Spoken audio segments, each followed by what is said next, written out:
What's up? What's up? What's up? We Going are on, man? live. Yes, we are. All Hee right. Welcome, guys, to the Everything Is podcast, where we talk about everything that matters. We are the zeitgeist, we are the culture, and I am your host, Chidi Bang. And I'm here with my tag team partner, my brother, joint roller Ayatollah, Chris the Most High. Chris, how you feeling today?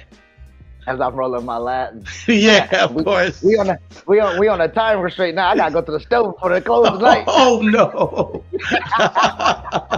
Okay, so guys, I'm we time monitoring the day, yeah, boy. it's all good. We can't go crazy long like we do usually on Fridays. The ladies have us checked out. We gotta check in with to help out the fam. But doesn't matter because we're gonna be chilling anyways. We have some real Yeah. casual conversations, nothing too heavy, nothing too serious. Actually, we're gonna be entering the conspiracy corner today. So Ooh. should I, I've should been I waiting a drop it? long time. Drop it. Let them know what it is. We'll do it multiple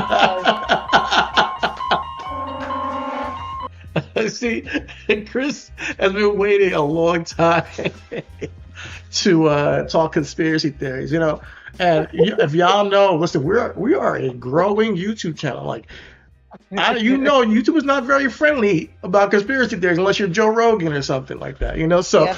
Yeah. but fuck it. Oh man. Today we are here to talk about everything that matters, and what matters to us is some conspiracy theories, some ideas we have about the world that may or may not be true, but it's interesting to think about. The things that make you think, like, could that And and be? and this ain't no and no disrespect, I don't. This is not secret society or Illuminati. Even though we might dabble in that later on down the world. But Yeah, but this is something that has permeated everywhere. Like you're either dumb or really smart when you're discussing conspiracy these theories. these Yeah, these. It's not only conspiracy theories, but these particular conspiracy theories. Because I know yeah. mines that I've tried to throw upon you. You was like, bro, I'm not even in the mind capacity. Listen, when it comes to these things, because you got to think about the plausibility of these things, the plausibility, the fact that these ideas, all right, what's like what I always go is, does it sound in my gut like this is real? Does it sound like also that this is what at large many people are trying to do, Uh-huh. or hide from us, or whatever may be the theory.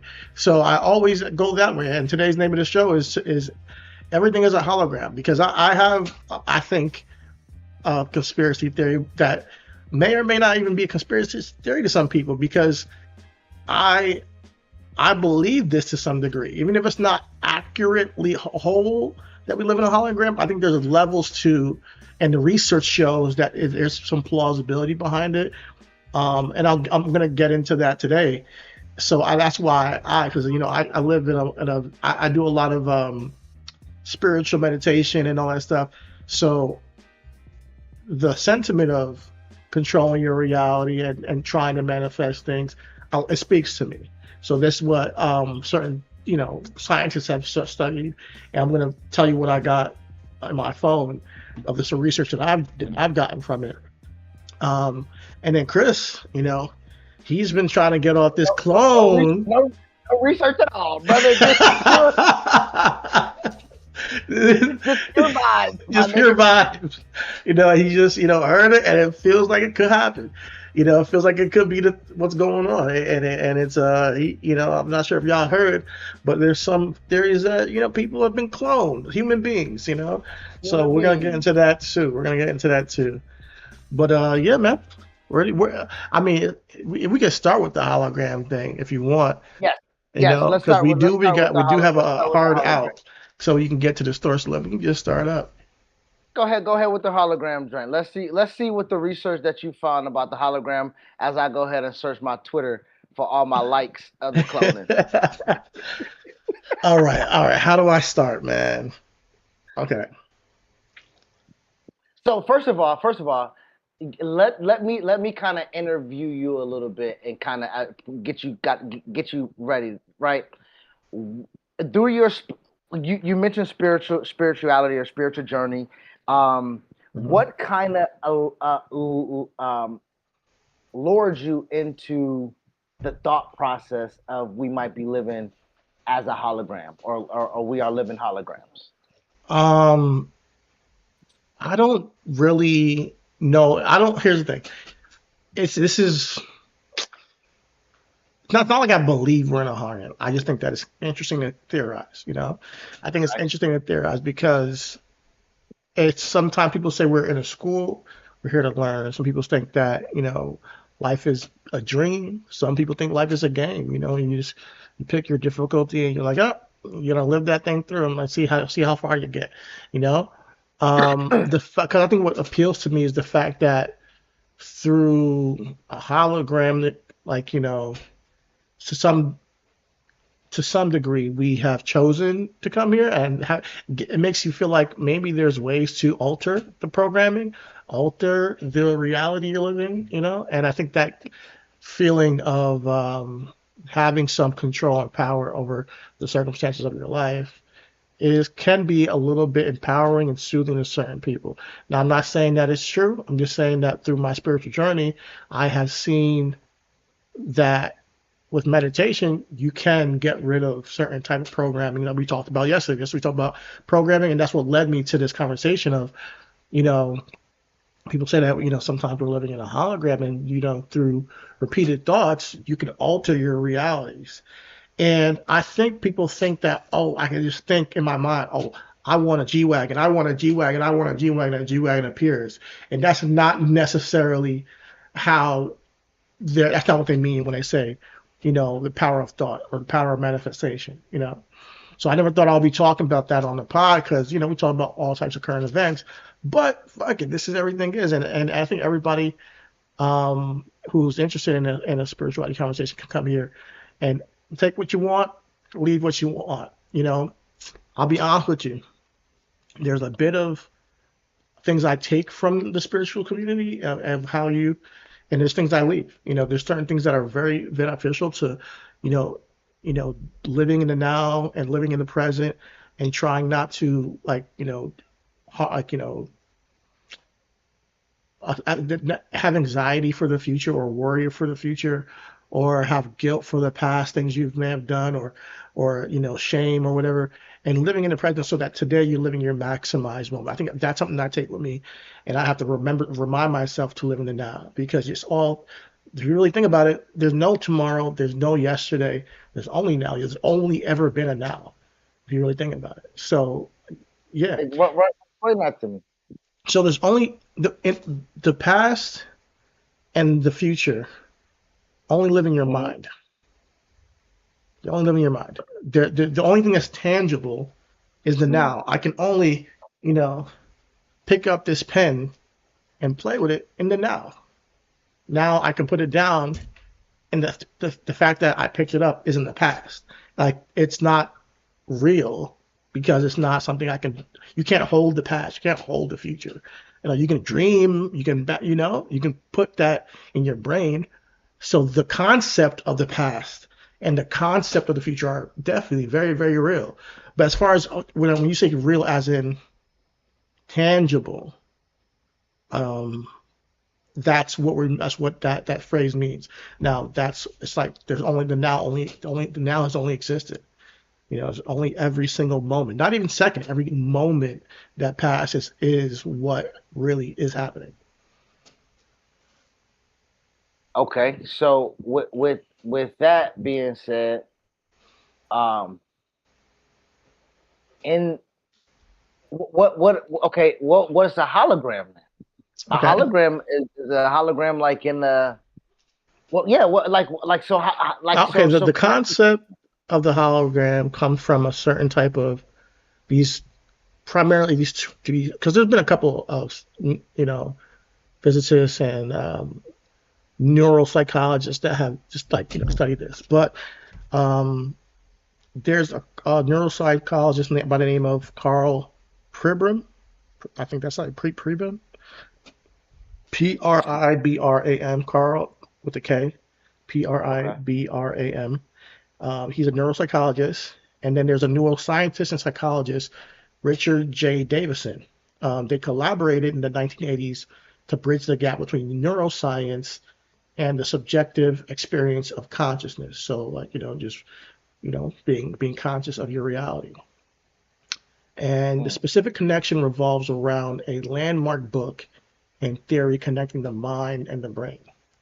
The collaboration, Carl and Richard Davidson made a book entitled "The Psych the Psychobiology of Consciousness." Right now, the theory they presented in the book was proposed that the brain operates similar to a hologram, storing memories and processing sensory information via wave interference patterns and frequencies.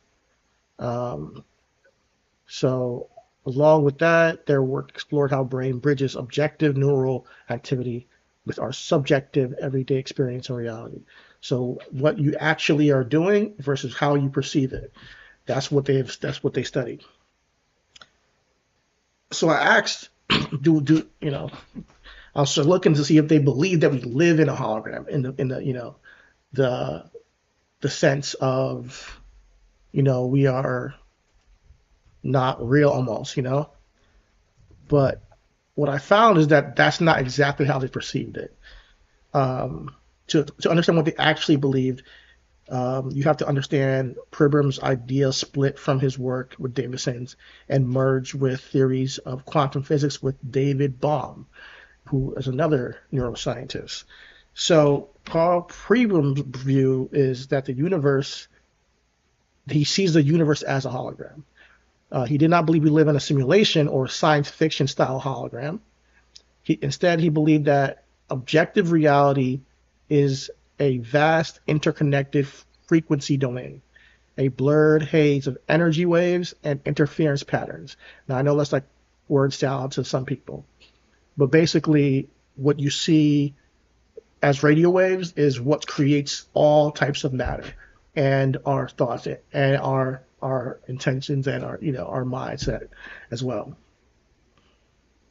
So we argued that the universe has hidden deeper layer where everything is entangled as a whole, so we're all connected in a sense, and the brain is like a lens, and argued that our brain interacts as a mathematical lens, that the brain takes those raw cosmic frequencies and translate them into what we perceive as solid objects, space and time.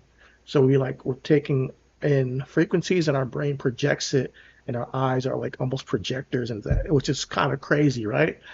Um, Pribram famously noted that our experience of physical world is kind of a perceptual illusion. If you take away the mathematical processing of our brains, we just be left with boundless, interconnected field of wave frequencies. Now, Richard J. Davidson's view is from a more pragmatic neuroscientist perspective. Went on to become a world-renowned pioneer of effective neuroscience and neuroplasticity at the University of Wisconsin-Madison. His work focused on tangible, measurable brain mechanics. So he's more about the actual mechanics of the brain, not some theory, more substantive. He mapped out how specific regions of the prefrontal cortex and the amygdala, which is your how you regulate your emotions. Oh, He my mapped niggas, you the motherfucking worst. You got some names so on so so y'all. so basically he studied the brain. I don't want to get too bogged down in the verbiage because I know some people, but it's basically how you regulate your emotions. He studied where in the brain you regulate your Okay. emotions.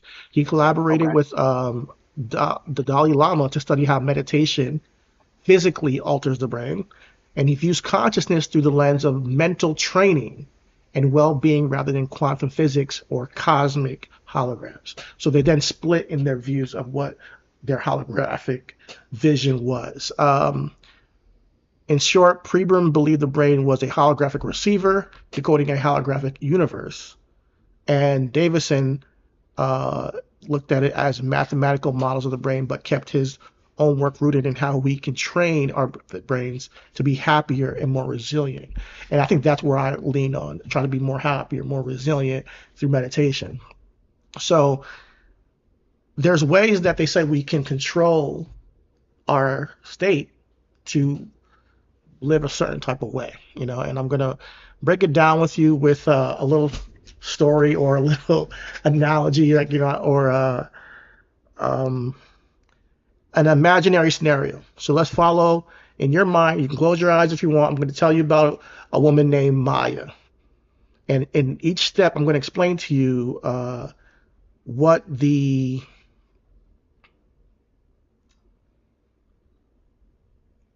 mechanisms are for interacting with this hologram from the David Bomb's perspective, like how the mechanisms work. All right. So first, imagine there's a woman named Maya, and she's a professional jazz pianist who's about to walk on stage for a high stakes concert, right? At first, she's paralyzed with stage fright, but she uses her mind to completely shift her reality. So this is what Maya can do, or this is how she can interpret her reality to, interact with this and create her own version of the hologram. And he uses using each. So this is how she would do it. And there's about 4 neural mechanisms that you can use. So the first one is resonance, and attention.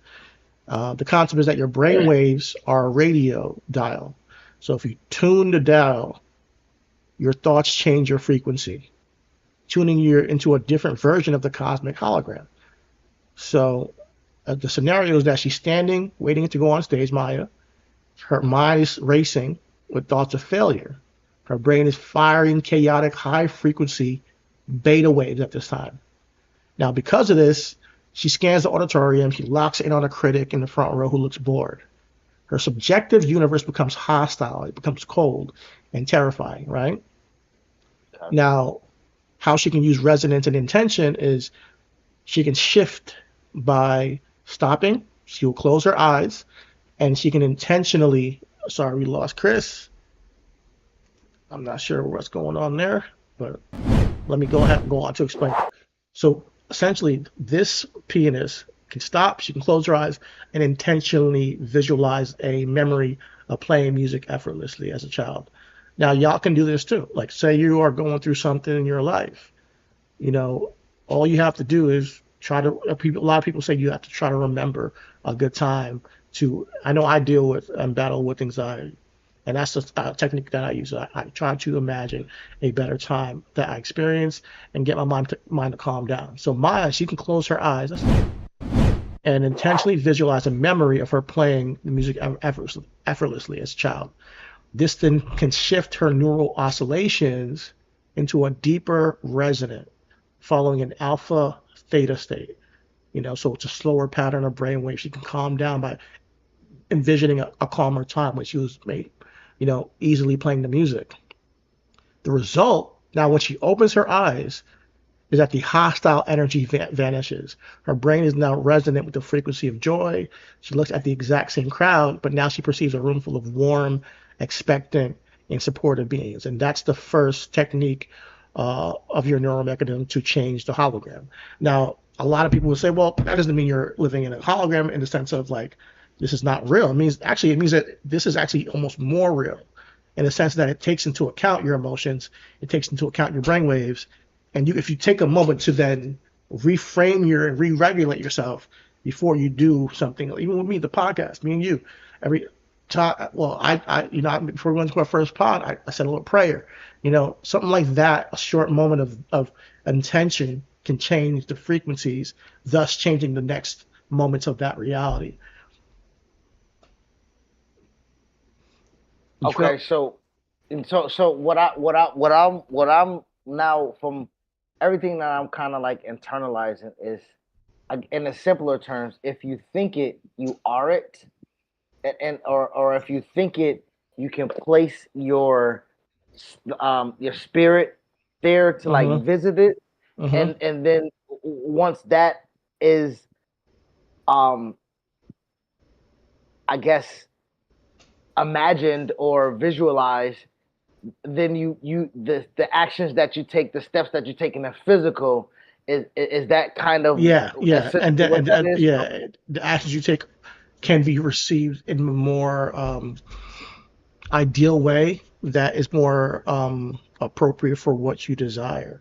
When I say, keep loving your hearts and spirit, I really mean reset yourself and think about love. A lot of times we get into like spats with friends, family, me and you, brothers, and best friends and all that stuff. And I always tell people who are quarreling, excuse me, I tell them come to the conversation with love. And that Yeah. means instead of because it might you because if I don't think you argue with people if you don't have some level of love of something. It might not even be them, but it might be something that you love, right? I might love my son so much that I'm going to the school to argue on his behalf because of the way they, talk to him or something, and you got to tap into that love to understand what's best for that person in this conversation outside of yourself. Because a lot of times we're looking out for self sometimes when we're angry and we're trying to get our stuff across. But if you really come from a place of love, I think sometimes that can be felt. So you put yourself in a state of love, then you have a conversation that's very tough. You understand you it tends to go better, rather than oh, I can't stand this person and what they said or whatever it may be. So just that tool of resonance and intention changes the reality moving forward because typically you want it to go well. Whether it's Maya's, performance, you know, she wants it to go well, but she's nervous, right? But that moment of just coming and putting herself in the space of calm, a space of relaxed state, can then alter the outcome that would have come had she have not done that. So, in some degree, she's altered her reality. You know, that would have not happened if she didn't choose to take that action. Now, the second neural mechanism is called attention and mathematical lens. And they call this the camera focus. The concept is the universe is a blur of raw data. Your attention is the lens that uses mathematical transformation to crisp up specific objects while leaving the rest unmanifested. As Maya sits at the grand piano, the stage is a blinding wall of stimuli. There's glaring spotlights, coughing, audience members, dust mites floating in the air, and the physical weight of the keys. If her brain tried to process all these frequencies equally, she would collapse from sensory overload. The shift she can do is apply laser sharp focus strictly to the geometry of the piano keys and the melody in her mind. Her brain's mathematical lens goes to work, performing biological Fourier transformations.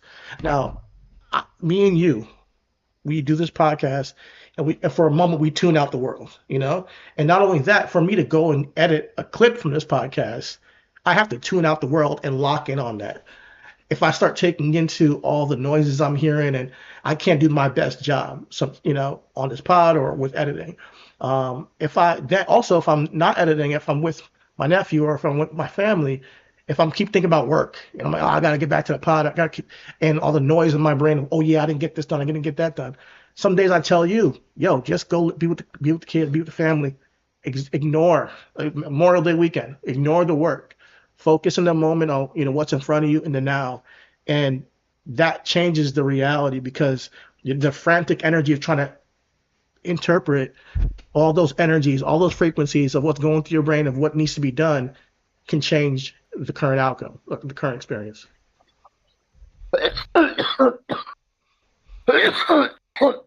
Now, with that, using the layman's terms of what it is, was I or will I be living in an outer body type of experience, outer body? Damn, I'm trying to ask the question because now I'm listening to what you're saying. I wasn't there mentally.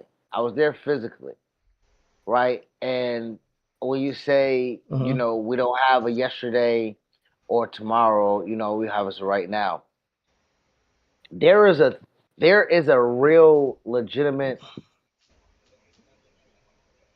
psyche or mind I don't even know what to call it now since we're talking this, where I put myself State of in mind. an hour where I go, yeah, where I'm acting out something an hour ago or 2 hours ago, or I'm acting out something that did not happen and like having an alternate. Oh yeah, you're replaying an alternate reality in your brain that didn't Ex- happen. ex- Almost, yeah, Exactly. yeah, yeah. It's like you're almost like looking at the branch So of it the makes it, timelines, like Doctor yeah, and Strange. it triggers like it triggers the hologram situations where you're like, damn, Memorial Day weekend. For me and the wife took the kids down to West Palm Beach, and I left my laptop. Yeah, And that was, we had just talked about what we wanted to do, how we wanted to edit, where we was gonna go forward, and I lived in that space for the whole weekend, right? So much so that I'm like, we need to get back home. You know what I'm saying? Like we need, like, you know what I mean? Like even after Monday, we're like, hey, what time we leave? It's 2 o'clock. I ain't trying to get back home late. uh-huh. And the reason why is because I had already altered the reality of what we were supposed to do. Uh-huh. And then realistically, if I don't get back home in time, I alter the reality of something that did not happen already. Yeah, because you're living in You the know what I'm past saying? and the future. And the future. Yeah, yeah, so, and that's why I'm like, yo, just ignore work, sometimes, especially when you're with family, bro, especially on a week, on a holiday weekend, sometimes we're always thinking about work. We don't take the time because this world, especially in this capitalistic society, it beats you down to like, you gotta work, gotta keep working, gotta keep working. If you don't, you're gonna be behind. Trust me, I deal with this all the time because, like, Because I that's want. true for us, right? We're in the dopamine business, right? Like Yeah, if we don't supply, no one gets their nobody hit. nobody gets to hit. And even if we do supply, because now we're searching it as we put out content, Yeah, right? Like we're putting out content and we're like, damn, we need a then you're comma next to frozen. that. We need a comma next to that. I'm frozen. Yeah, you're frozen on OBS, but See, on I see. Discord you're not. I mean, on video you're not. But I can see like the red bars are No, okay. No, you're back. You're back. You're back. You're back. I'm back. Okay. Okay. Okay. No, finish what you were Okay. saying. So, No, I was saying that see, the universe trying to freeze me in time right now. Every exactly. time we start getting on it, bro, they be Yeah. like, what I mean? But no, I was saying is that It's a sign to there slow there down. but see so that's my thing. I think now that I'm here. When we speak about are we here? Like, you know what I mean? Like when we speak about are we here? It, not really, because after we do the show, we're already thinking about the edit. Well, then we're already thinking about the schedule. Then we're already thinking about the sleep. Then we're already thinking about the wake up. Mhm. Then we're trying to plan the fuck ups in the day. Like, all right, man, I know today gonna be Friday, got no school, so I need to prepare myself for something that has not happened yet. And now all day I'm walking around living, waiting on this so I can react the way I've already thought it out. Mhm. You see what I'm saying? Like Yeah, it gets a little crazy it sometimes. does. And I think And we my put a wife, lot on ourselves. Yeah. yeah, she calls me miserable. Like she's like, why you just wake up angry? I'm like, bitch, 'cause I thought about it already. You know what I'm saying? But sometimes and that goes back to the first pattern you got to fix. You got to stop, envision a peaceful day first. Like you got to envision, yeah, I'm gonna get everything done and everything's gonna be good in the house. Like and guess what? If it doesn't, I'm still gonna be okay. Like that's the mindset you got to go into things with. Like things are going to fall in line. Because why are we doing this? We're doing this to grow our audience. We're doing this to have fun. We're doing this to talk. We're doing this to educate and enlighten people. What if we put out no content and one day our old video just pops up and it just goes crazy one day? You never know what the universe hasn't planned. And it's like, oh, I got my peace of mind that day, and we still succeeded. I do believe that if we continue to believe in ourselves, we continue to grow. But at the same time, we're not putting the pressure on ourselves, so we're casual about this experience. Don't get me wrong, I have a problem with that too. You know me, I'm very like, I want to make sure I hit my times. I want to hit the scheduling too. And I'm not saying like, Benchmark. yeah, benchmarks. I'm not trying to say, and I said this to you then too. I was like, as long as the intention is there and we're trying our Yeah. best, I'm happy. If even if we don't hit the number, you know. And I think that's somehow I how I approach life sometimes too. It's like I try to at least. It's like sometimes you are so focused. I gotta get this. I gotta make sure I do this. I'm gotta make you know. But if you put the good effort in to try your best at something and you didn't get the result you wanted, sometimes you gotta be satisfied, and you also have to be um, open to things still playing out the way you want, even if you didn't do what you thought was necessary. You just leaving room for that in your mind that things will work out. I think we all struggle with that. I know I do because I know that putting faith in something is hard sometimes. Putting faith in the future when you haven't done what's necessary or what you believe is necessary because we don't really know. So those are the things that I will try to say. And for you to have a good day, you got to believe that, oh, there's going to be days that are tough, but I'm going to get my work done and it's going to be a light weight on my mind. Like today, I know you had a day, but that's why whenever you hit me up and you're communicating, I'm like, yo, go do you. I got it. I'll pick it up the slack because you are genuinely putting in effort and you're communicating and you want to work and you want things to work. And within that, you deserve to, within the chaos, have a peace of mind. I don't want you to be miserable, and I don't want anybody to be miserable who is putting that kind of weight on themselves. I know that you have wife, kids, and I know a lot of people out in the audience, and people in the world obviously have a lot of stresses. Even if you don't have wife and kids, it might just be your job, it might just be your dog, it might just be your bills, whatever it may be. That is the weight on you. Like if I don't get up right now, then I can't achieve. But first honing in on the now and what's best, what's the most necessary thing right now. A lot of times I'm like, I want to get to work, but it's not the most necessary thing. Most necessary thing right now I can do with my time is wash these dishes. It's the most necessary thing I can do right now is spend time with my family. The most necessary thing right now is play this game with my bro, and be present in that. And for a moment, silence the noise of work and everything else around it because I'm not going to enjoy the experience as much if I constantly am thinking about something in the past or future and anticipating some friction. And what happens when you anticipate friction? Friction typically comes, because of that resonance. And with that conversation, that's how you feel like, you know, again, a hologram. It's present, but it's not present. Exactly. You know what I'm saying? Mhm. Like, You're projecting it in your mind like a projector, like you're like pushing it out there, and you're creating it almost. Yeah. yeah, it's and when that projection is now something, my neighbor just had a baby. Congrats. And it Congrats. yeah, my neighbor just had a baby, and it's his first, but it's his fiance second. And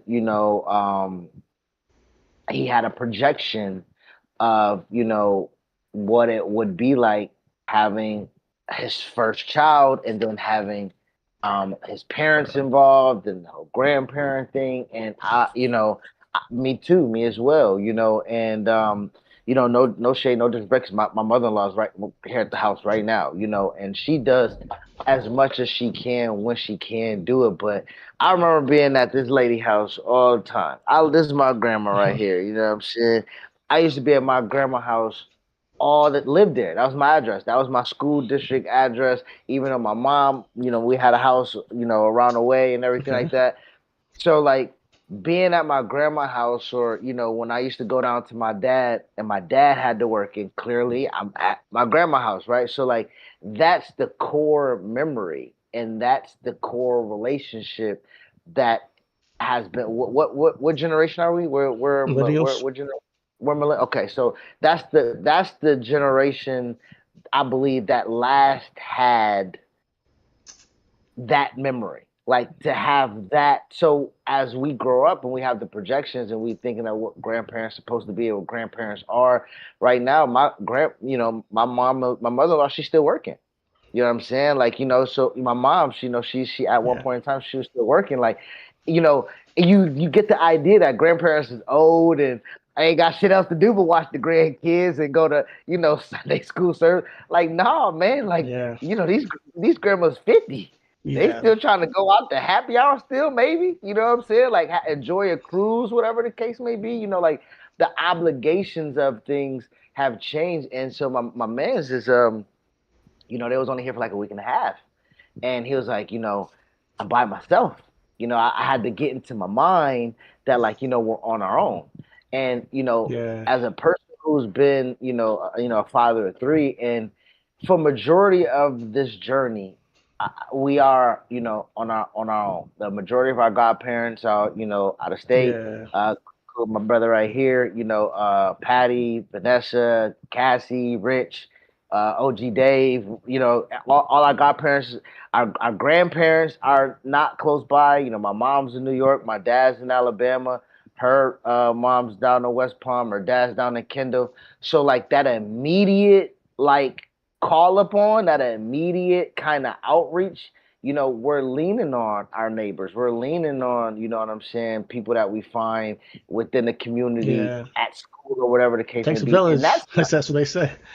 yeah, man. And building a village takes trust, It right? does. And so with that presence, right, of being present, yesterday I sent you a video. I got my neighbor's kids in the backyard. You know what I'm saying? Yeah, Because she had an important work meeting with her VP, and she was like, "Hey, kid, we do the carpool thing with the kids and everything like that. The trust is there. The presence of has to be there, right? Like hmm I have to disassociate yeah, everything that I got going on because I got 5 kids in the house right now. You know yeah. what I'm That's saying? wild. It's wild. You know, But yeah, you have to and be I locked never in. and I never envisioned myself like and I started thinking, right? Like, nigga, this is really you, cuz like you really are a neighborhood dad, like you really are having, bounce houses in the backyard and Yeah, water fights and you know what I'm saying? Bike outside watching kids ride the bikes and ride the scooters and shit like that. it's Like a beautiful thing, man. Honestly, for real. and thinking back, right? So talking about the thinking back, like when I first moved to Florida, nigga, nowhere in the world that I thought that was what I was gonna be and who I was gonna Yeah, be and what I was gonna be doing. and You know that's what I'm where, saying? yeah, and that's where I kind of like um I depart from a lot of the manifestation talk of, you're gonna get this specific reality if you think about it. It's not that. It's more of how you receive the world in those moments of what your reality is. It's more how that's how I look at it. It's how you receive the day you're going into, how you receive when the kids are there, and you suddenly yourself, hey, the kids are here, and you show me, and then you lock in with the kids, and I know already like, oh, what that's gonna be like. So I'm not even sweating you, like I'm not even trying to bother you, like, but it allows you to not be worried about me, and it allows you to be present with them. Like that's real. Let me lock in on the freaking notes so I don't get it wrong. You got it. That's Okay, okay, that you no, got it. that's real attention and and living in the now, if you really think about it. So props to you for like, first of all, being okay with what you didn't expect. And then also being able to handle it because there's a lot of blessings in what we didn't expect, people. Like a lot of times, like, damn, I didn't get that job, I didn't get that car, I didn't get that girl, or I didn't get that guy, whatever it may be.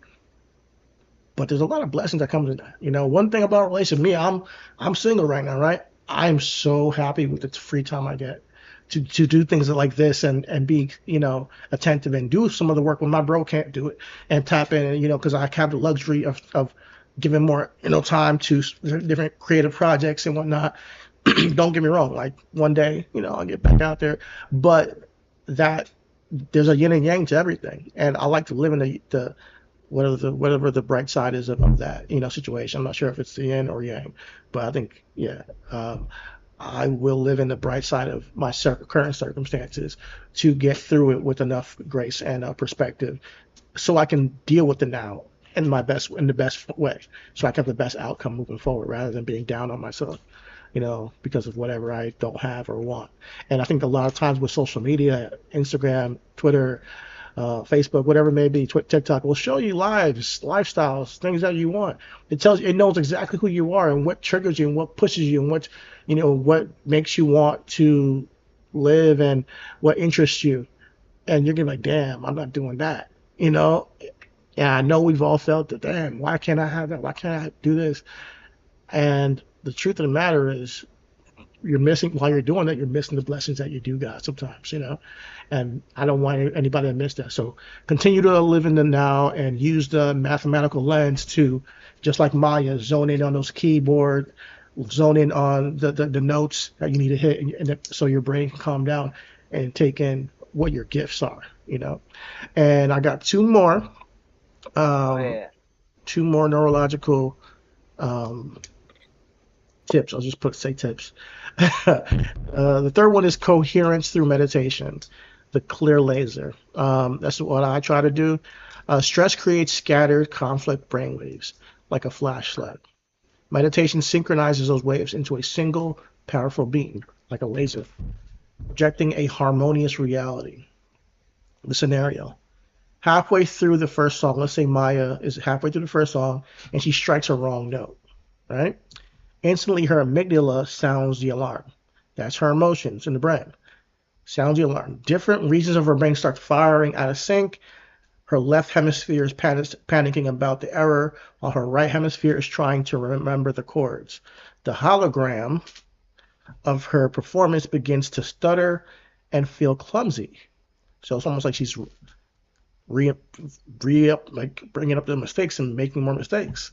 Now, relying on years of mindfulness training, which Richard Davidson studies, she takes one deep breath and one rhythmic breath, and she anchors herself in awareness in the present moment, instantly synchronizing her prefrontal cortex and her emotional centers. So just a moment of meditation can just take all that noise and that fluctuations and synchronize it into one beam again.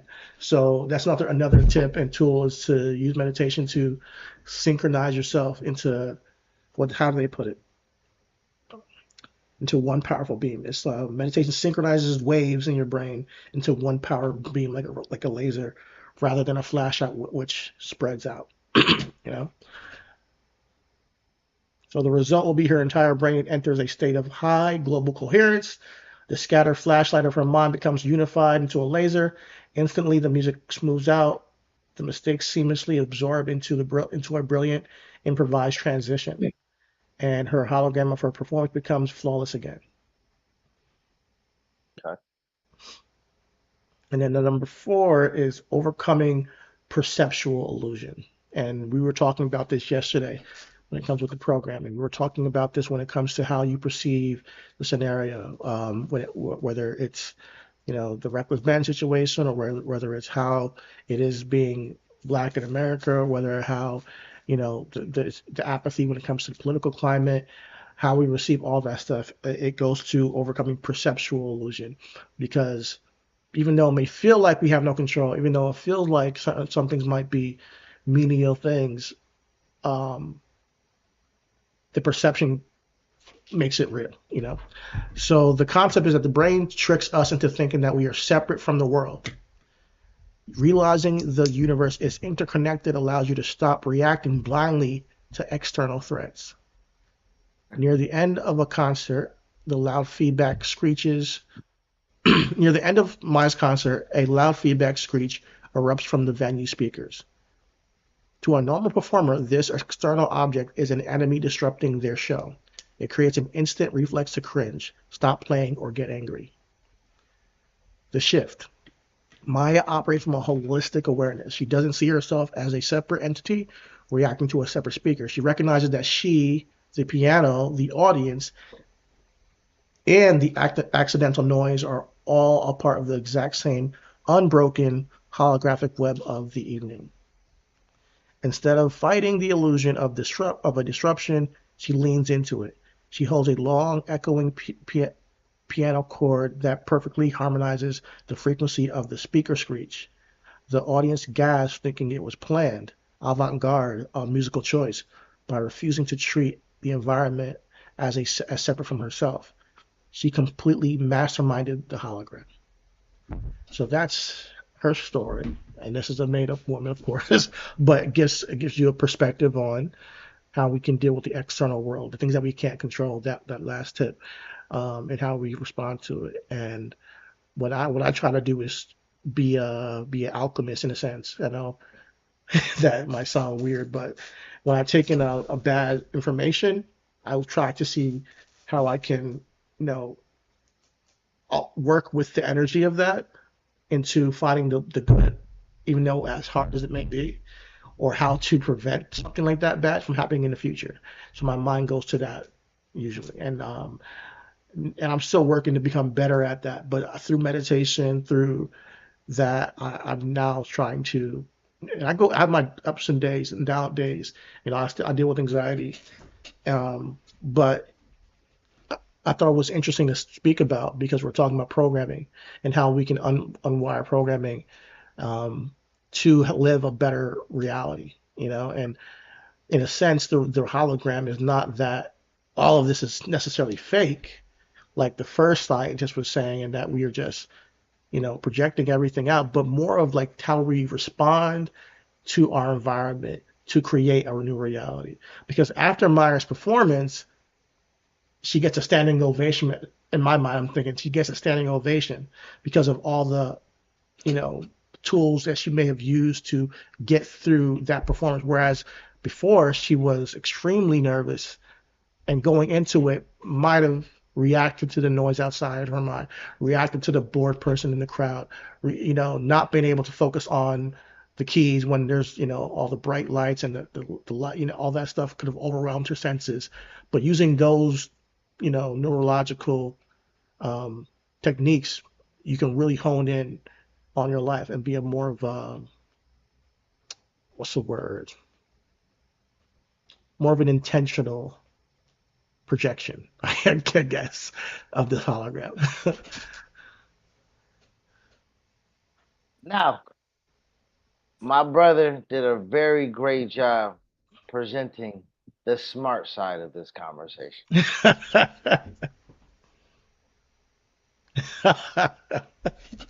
Here we go. Let's hit it. Are we living as holograms?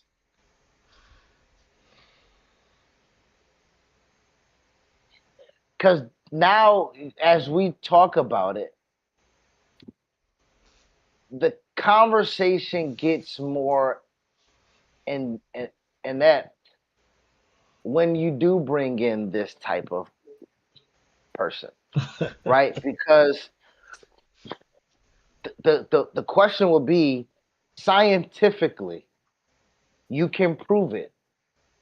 Scientifically, it has happened. Scientific, it didn't, and it wasn't with the LED bright shining lights, and it wasn't it. Technology has allowed us to really watch Tupac on stage. Yep, it has Like, happened. like really. But Fresh out of jail, California, dreaming. But are you trying to tell me Tupac is alive and well? That's what I'm trying to ask. Like, there's Well, a I'm difference between trying to. seeing a hologram of Tupac on stage and seeing a full walking around, red-blooded, skinned version of, Okay, so now, if we're not of Machiavelli. holograms, are we clones? Me, I don't think I'm a clone. Well, not. I mean, not now. You know what I'm saying? Maybe you were a clone. I don't know about you. I don't know. Well, okay, so no. But the reason why the reason why I am You got to asking. explain to me the clone theory because I really have never dove really into this theory. and why people believe this It's is a. been. I mean, this ain't just like a new age outlaw thing. Like niggas been talking about. We've been cloned since the 40s. But You know they what I'm couldn't even saying? But clone. Let's see. I mean, maybe I'm just naive, wait, but couldn't clone what? you couldn't clone people until the 90s when they cloned that sheep. That was like the first biological thing that they was able to clone was this. I forget the name of the So sheep. so well, I believe the I remember sheep. learning about that when I I was in elementary school. Yeah, they cloned Dolly the sheep Dolly. in I knew the name. I was gonna say Dolly. Dolly the sheep in 1996. Okay. Now the now to the but this is my okay. So we have these conversations a lot, right? And because Rich, you know, he feeds into some of my conspiracy theory stuff because he's like, if it's put in a movie, nigga, they already done it. A lot of people think that. And I'm Yeah. like, well, shit, you about right, nigga, cause they know. Like, because now we're talking about as we speaking, we Oh were just man, talking about we were just talking about holograms, but the imagination, I'm right? gonna get to that. There is so much plausible deniability when you're combining the two conspiracy theories that we're speaking about tonight, right? A hologram is a projection of light, realistically, right? And the reason why I brought up the Tupac thing with no, um, because if you combine the real things that are quote unquote holograms, like um, uh, Pepper's ghost, okay, and that was essentially what that Tupac thing is, or what that Michael Jackson, you know, hologram is, and I'll explain it. I got some research too, my guy. It's a 19th century theater trick. 19th century theater trick using a hidden stage, bright lights, and a sheet of glass or film to reflect a 2D image. Now, as you stated, that the ability to successfully clone wasn't until 1996, but that's not necessarily the ability to think and scientifically try to theorize and make not these hypotheses, but like real stone cold scientific facts, right? Hmm. So as you stated in 1996, there has been a biological, like you said, a mammal biologically did now clone. Yeah. As we then move on to and the more sci-fi right style of holograms, it shows, it displays you walking entirely around and viewing things from different angles, and that can kind of be perceived like through VR. You know what I'm saying? Like when you put on goggles or when you use that, you know, virtual reality gaming and stuff like that, you essentially put your thought process, the brain waves, right, into uh, um, a game, and you can Do look you? around. Well, I mean, what? Okay, so let me. What is I mean, I what? know I've me and never. you, we've used the Oculus. Rich had it, right? Yeah, You yeah. brought it over the crib, and I was over here. You guys recorded me doing that shit. I'm like, is it recording my brain? Like, that's what you thinking? Well, the only reason why I'm saying this is because I'm not the only one noticing.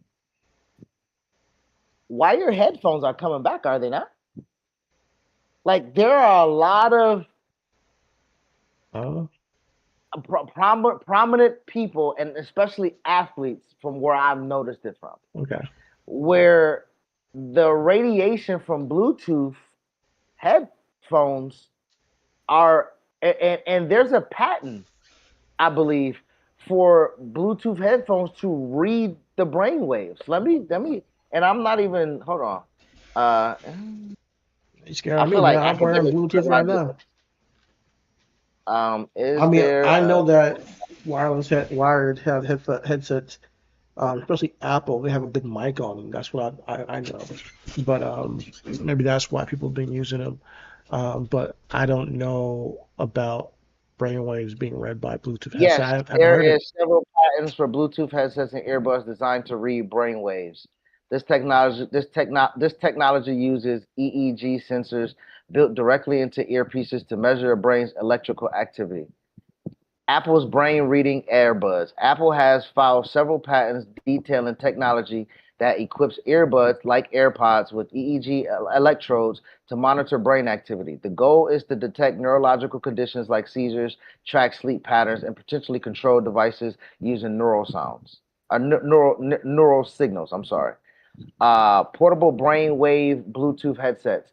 Multiple hardware developers have filed patents for consumer-ready Bluetooth headsets with built-in brainwave sensors, signal filters, and amplification chips to transmit EEG data wirelessly to a smartphone or computer.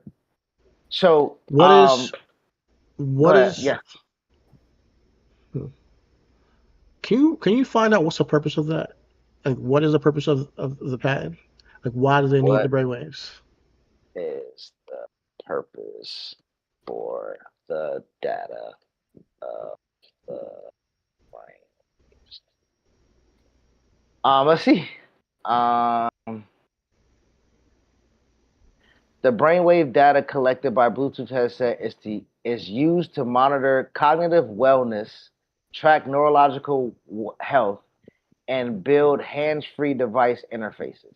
Now that's all of the stuff that they are publicly marketing and saying, right? Like, you know, like, and that's the reason why the tinfoil hat guys seem to always have a job, right? Because realistically, when we're just talking about it, if we can have control, mind, body, spirit, of how we think, of how we believe, how we then act, we might then be able to be cognitive and cognizant of our surroundings and find like-minded people and then build upon, like, we're not interrupted. Okay. You know what I'm saying? Like, we're not. I'm gonna follow you. I follow you. And the reason why I'm extrapolating this because we got data centers popping up all over the place.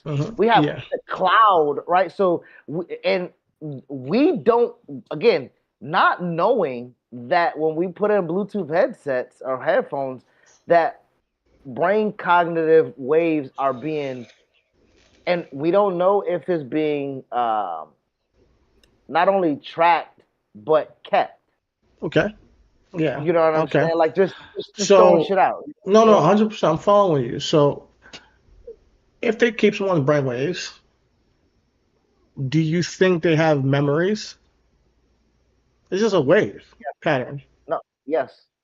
Because now this is where my thought process of clones come in from.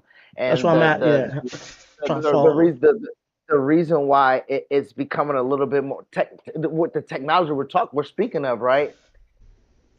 Some, when you watch certain movies and they bring, or what TV shows, when it's brought up, it's like a clone that doesn't have the memory. We're about to watch Vision Quest, right?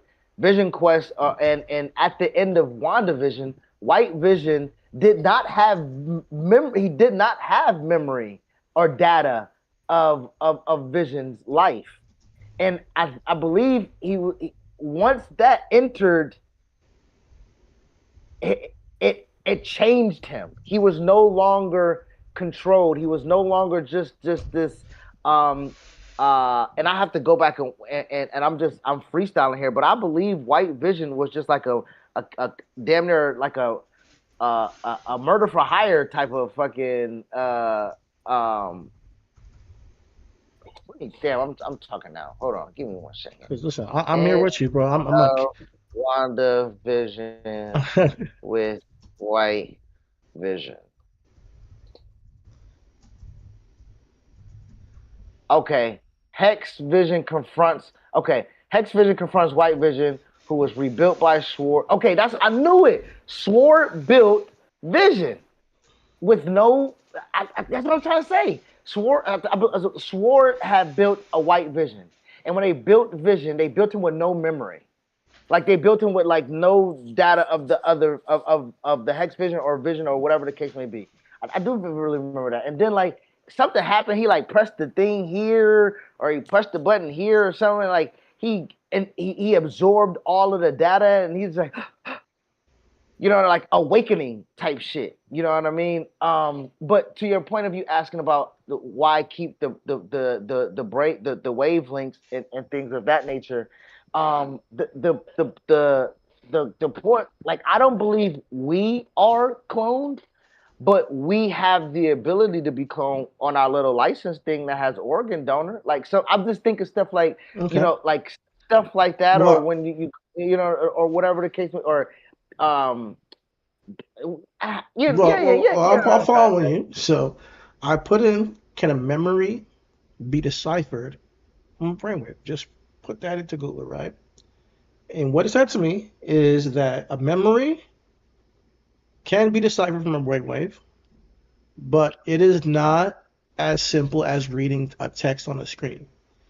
Correct. Neuroscientists use AI, artificial intelligence, and machine learning decoders to translate the complex electrical patterns of your brain into identifiable thoughts, words, and images.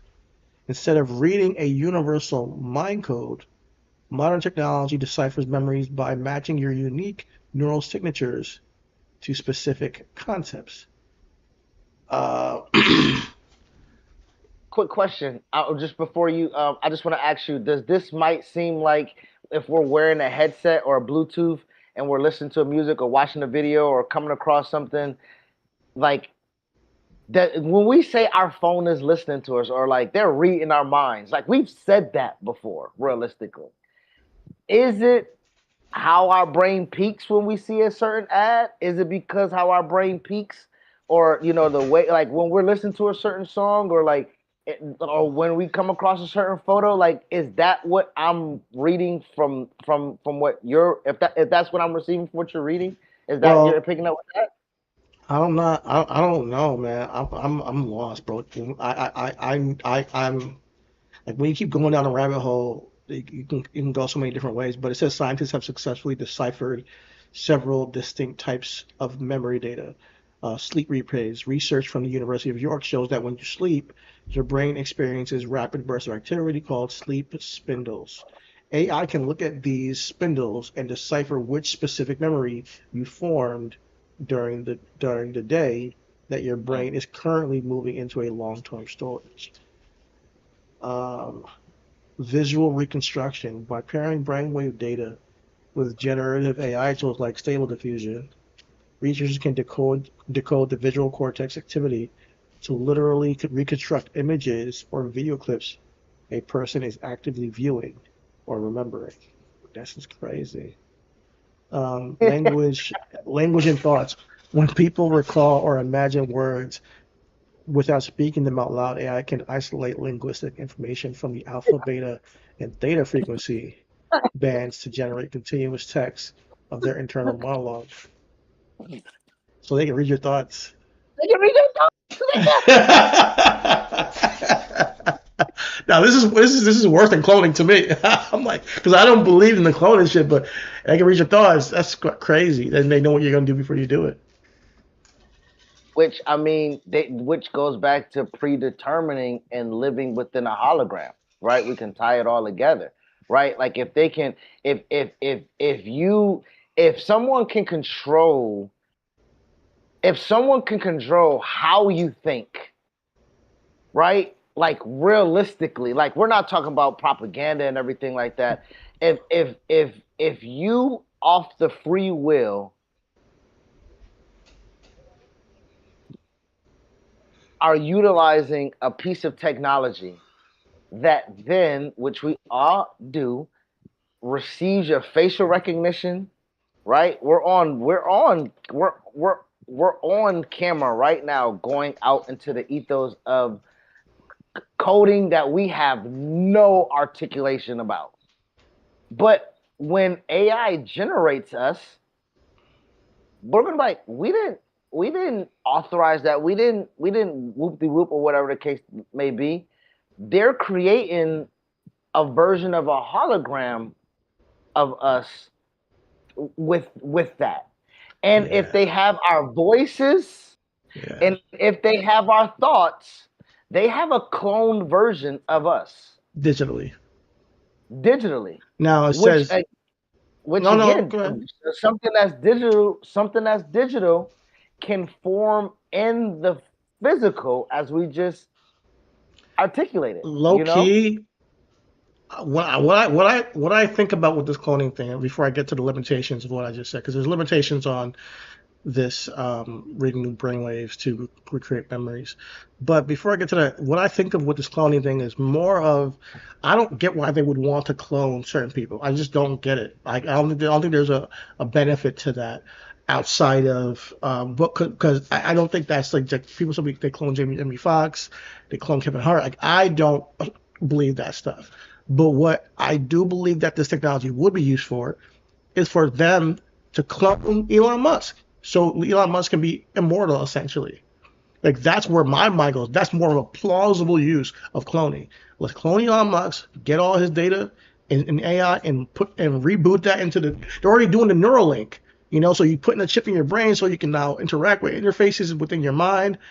That's wild to me. But you saying that as if the nigga Walt Disney head hasn't been frozen for decades. That's crazy. I'm trying to say, is it real? Is that real? See, let me check it out, nigga. See, I'm not sure if that's a conspiracy. Like I know I've heard that. I know on Futurama, and Futurama, they had all the jars in the head. That's what I'm trying to say, bro. So it's out there in the open, my nigga. This is what I'm trying to say. And if it's not, they are causing plausible deniability because it's in a cartoon. You dumbasses believe a cartoon?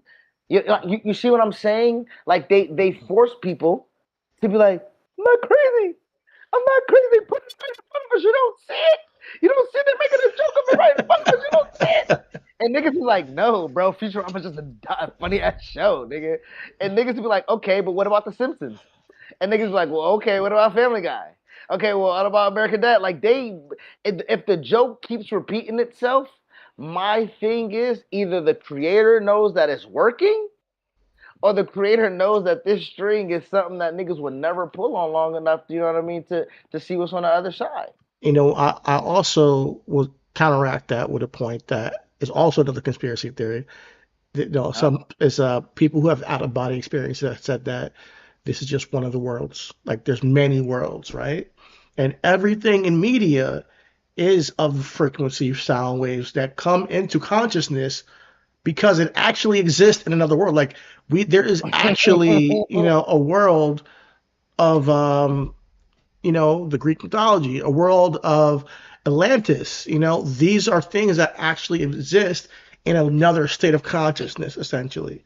And people who have out of body experiences who have almost passed away and came back, they're like, listen, like there's so many levels to this thing. And almost that when they have died and came back, what they experienced was way more real than what we are experiencing. So like that's a whole nother, like I can't even get into OBEs right now because it's a whole wormhole that I went down that honestly it's scary, but it's also a little bit comforting because we know, like I say, always this life on Earth is temporary, so it's comforting to know that there is something after death, and that's why I listen to it sometimes just to see if there's any validity to that, or do I hear do they seem real to me when they talk? Well, so this is and so this is where fable and this is where fable and legend and myth creates. So you Google and it says no. Walt Disney it's not frozen, but this is the thing. Why was it plausible? Because they said, and he was a famous futurist who died right as the science of freezing bodies was hitting the mainstream. Okay. Now, to this point, cryogenics. The timeline of cryogenics did not take place until January of '67, I believe, and that's a month after Disney's death. Right? So like, but my thing is, if you're on a precipice of a scientific Um, I think if Elon Musk were to just suddenly pass away, we would be saying, "Oh, they're creating a robot version of cloning him." Like, I think that even if they weren't, though, what would make Elon Musk a futurist? this dude has SpaceX, he has Tesla, everything he does is futurist. You know, everything he does, That's not him creating though. I'm like Disney. So I'm living in a. I think that's more futurist than Disney to me. No. To me, creating a space to go to Mars is way more futurist to me. Did he create it? Funding it. You know, like that's the whole. Funding it is no. So that's I will fight back on you. Funding and founding are two different things to me. Founding is a thought of an idea that I worked to put in place and brought people in to bring my vision. That's what he did. He wants the SpaceX idea is his idea. You know, he's just not the one building these rocket ships, or you know, he's not the one making everything happen physically. But yeah, it's his idea. SpaceX is his idea. Or that, or he stole it from somebody, and he's very passionate about it either way. So he's okay. A futurist can be described both as a theorist and a builder. So the visionary builder, I guess, rather than just writing or speculating about the future, Musk uses his engineering and business background to actively build projects like Neuralink, a brain-computer interface we just talked about, right? We just literally talked about, and that it. So come on. So he's a futurist. Right. That's what I'm saying. I mean, Optimus, which is a humanoid robot, aimed to shape the trajectory of human evolution in daily life. Philosophical long-termism. His forward-looking perspective aligns heavily with these are words that niggas are just making up. Long-termism? Chidi.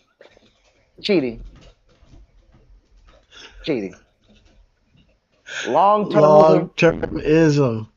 Tenderness. Nah, brother. Long-term falling off the bone. This nigga, Elon Musk got niggas writing shit for him. Yo. I'm about to ask, is Elon Musk considered the same as Disney as a futurist? He's more of a futurist than Disney. I'm gonna say, is Elon Musk more of a futurist than Disney? I'm telling you, this nigga had a vision and built. Celebration the City is Disney. That was his vision of the city. That's a creative. He's a creative. But I'm saying but he had a vision in the future for the land of that populates multi-billion dollars today. That nigga was absolutely out this world with the thoughts, nigga. Okay, so it says Elon Musk is an applied futurist. He's an engineer, entrepreneur focused on building literal physical technology designed fundamentally to change how humanity operates as a futurist. Walt Disney was a visionary and a creative futurist. Disney shaped the future by dreaming up societal ideals and capturing the public's imagination. So it depends on how you define it.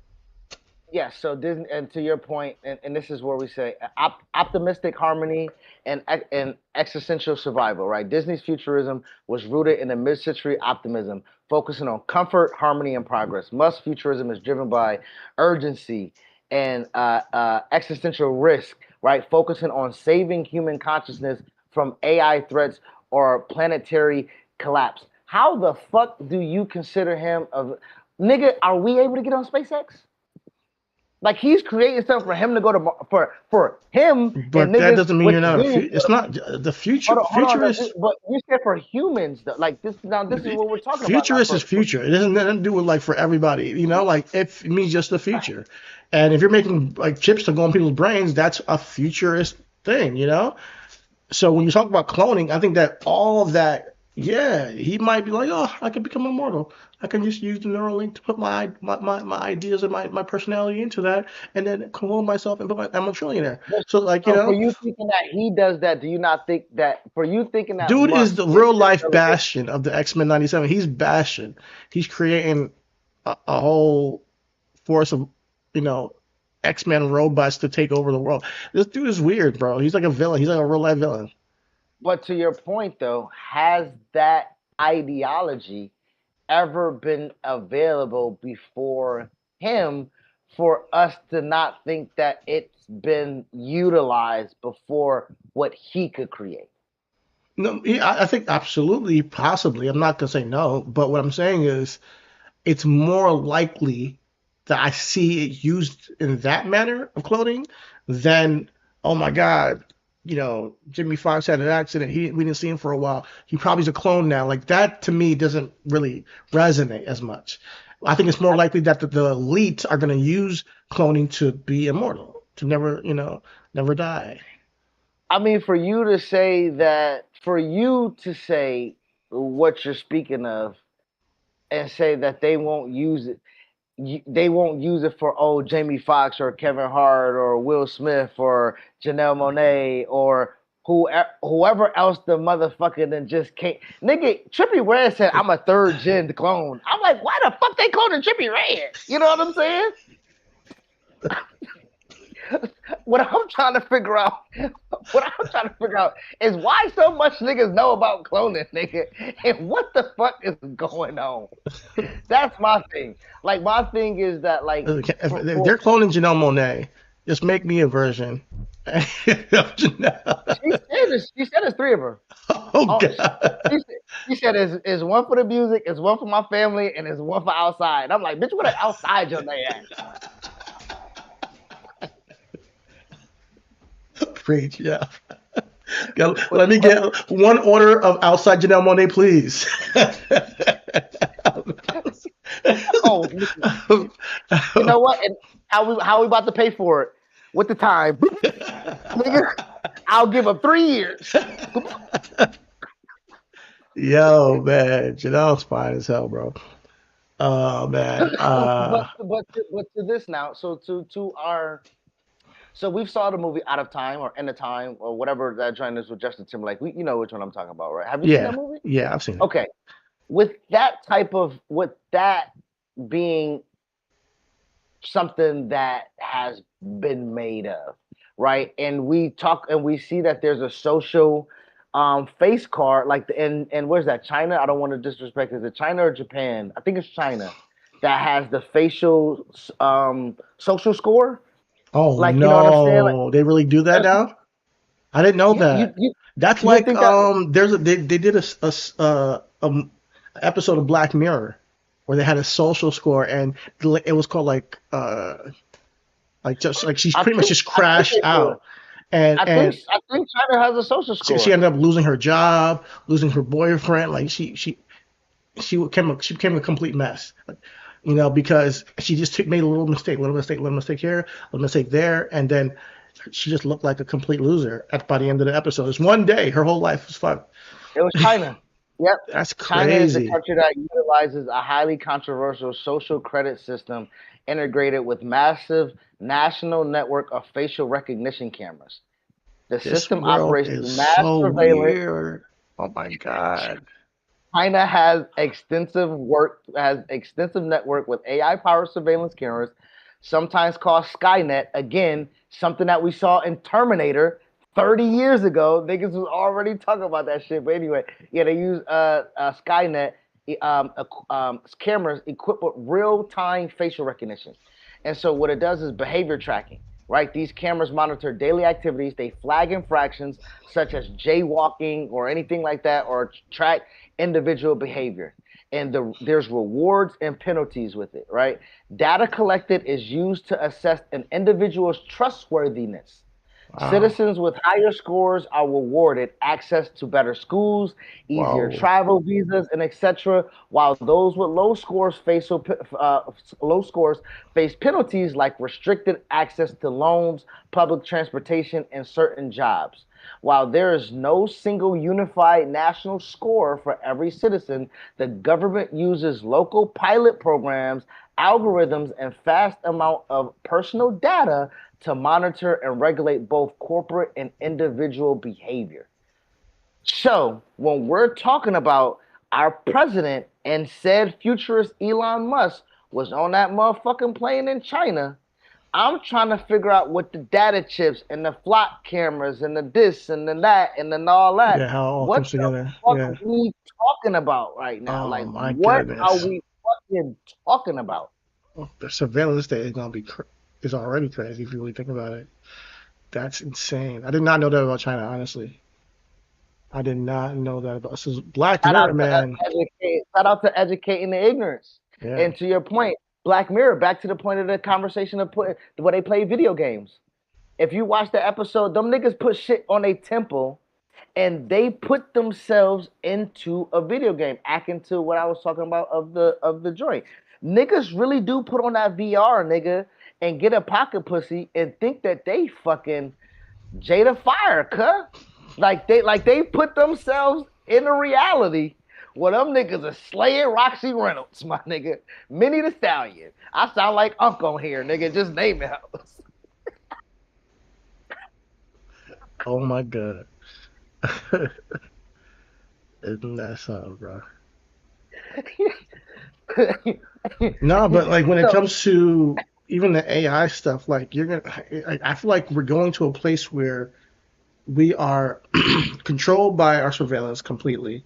They now have the social score, so you're now socially conditioned over time yep, to be a yep, robot. yep, Then if you're yep. not a robot, they can just make a version of you that is, or make a version, or let's say they make a version of you. They can just take an image of you and just show a video of you doing some fuck shit and ruin your social score. Bro, and ruin your social score. Or they can literally do this, and this is the most plausible thing that you can that this is the most plausible thing right here, Chidi, about cloning us. They can program us, the living, breathing one-time person of us, and clone us into a person that we do not believe ourselves to be. That's so Right? crazy. We fight all the time with like, I'm a creative, I'm a this, I'm a peacock, you gotta let me fly.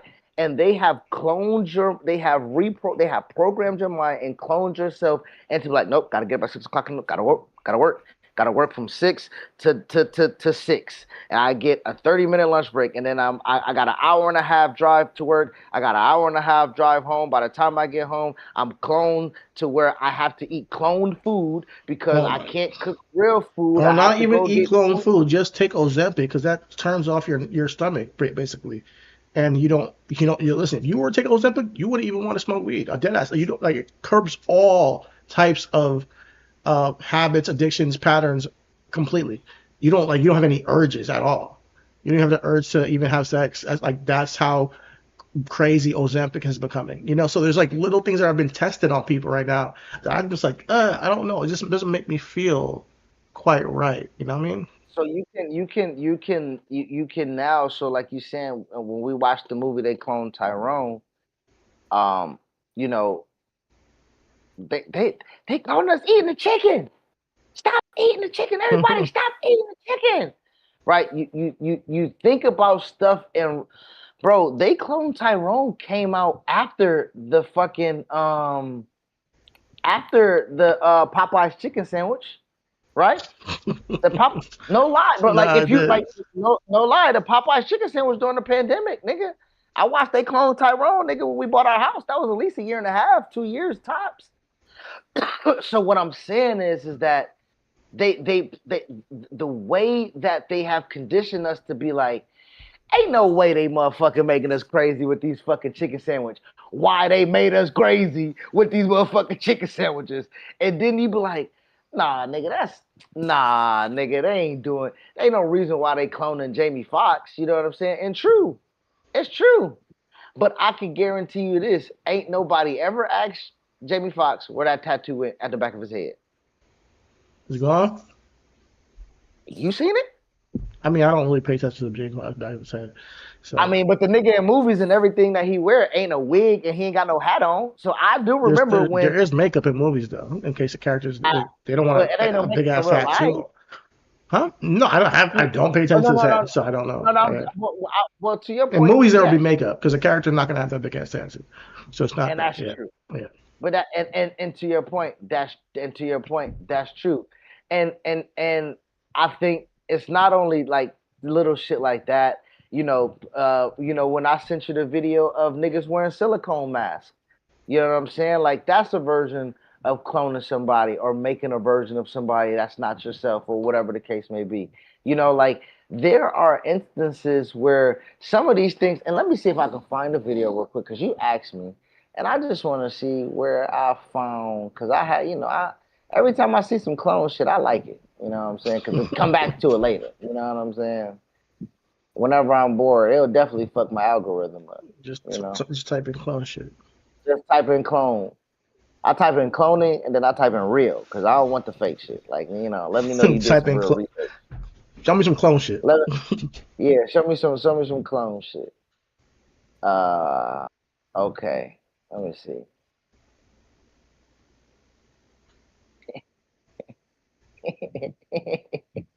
I'm going through. I'm going through all my likes. I'm just like, boy, you crazy. Boy, you crazy. Where is this video at? And it doesn't really explain much. But let me see what video I'm gonna play. Switch.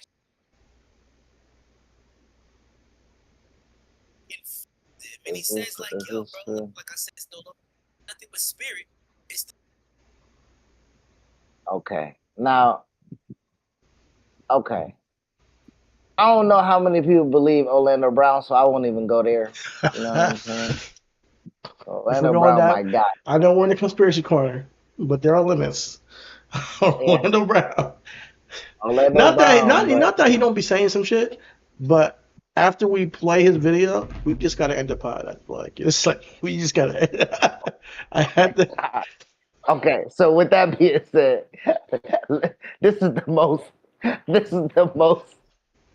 This is the. I gotta put my hat on when I This play is it. the most credible source you got. No, not the credible. Not the most, absolutely not the most credible.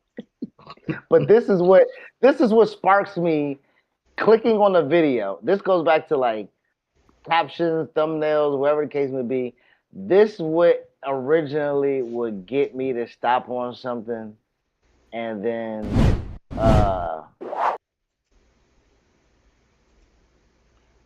two men, same information, body switching is real. Huh? Let me see. Wait a minute. Don't play nothing because it's not on the screen in OBS. Okay, my bad.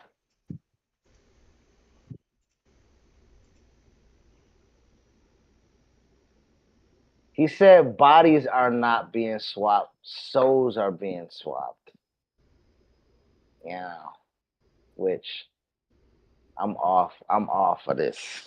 I smoke too much weed not to fall into conspiracy theory stuff, brother. True. All right, we can play it. I can play it. All Yeah. right. Well, you Max. Yeah, there you go.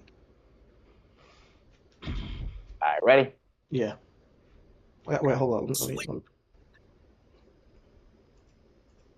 Yeah, go ahead. Switch people, and he does it right in front of them, and he's like, "Yo, bro, like, which side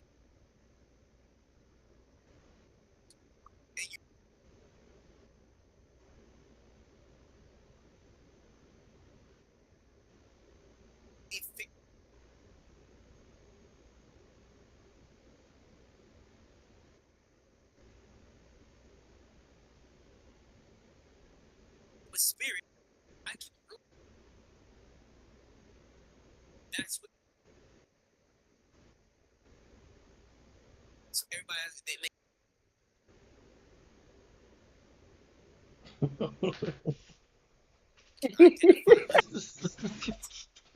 That guy's face. That guy's face is like this bullshit.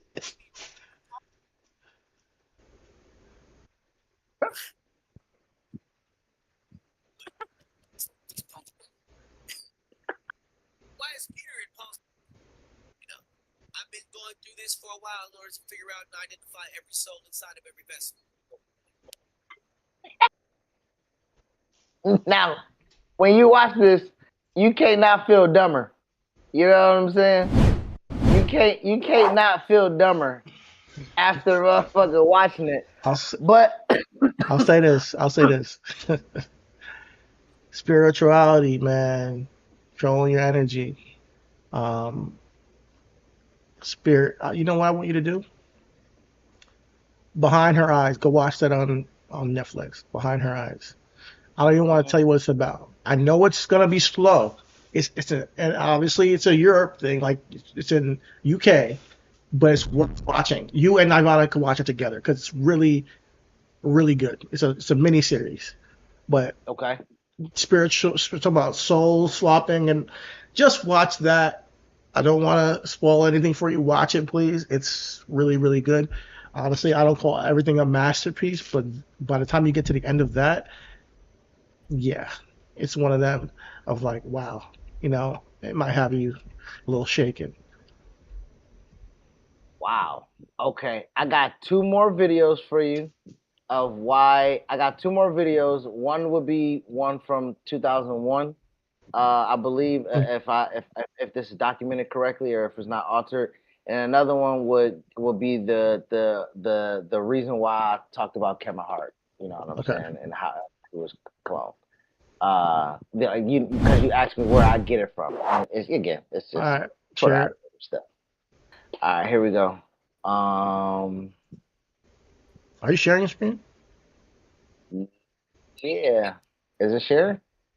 It's not on OBS. Hold on, hold on, hold on, hold Oh, on. there it is now. Is it sharing? Yeah. Okay. Sorry, brother. Brother. I'm sorry, brother. And my Cam Newton voice. All right, ready? Yeah. For example, tomorrow, if this is likely to happen, the clinic as well. Technology, the ability, and the desire to engineer human embryos to be the first in the world to successfully clone a human being. There's no doubt. Can you raise the volume? Yes.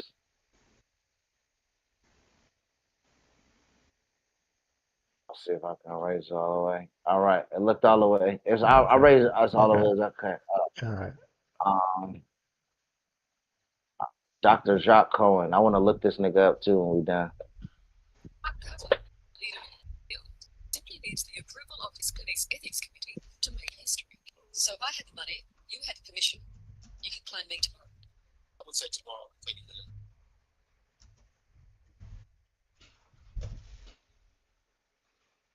What you're seeing here is an actual cloning taking place at a facility in Scotland that pioneered the technique.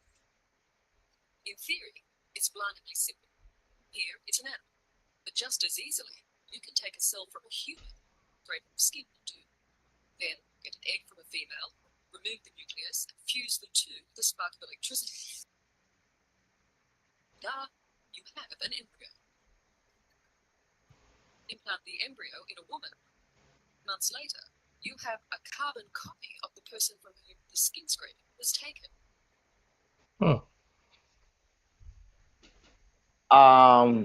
That and then stay on the screen with me, and this will be my last video I'll share. And cloning in plain sight. Of course, it caught me. Why wouldn't it? I don't know. So let me know.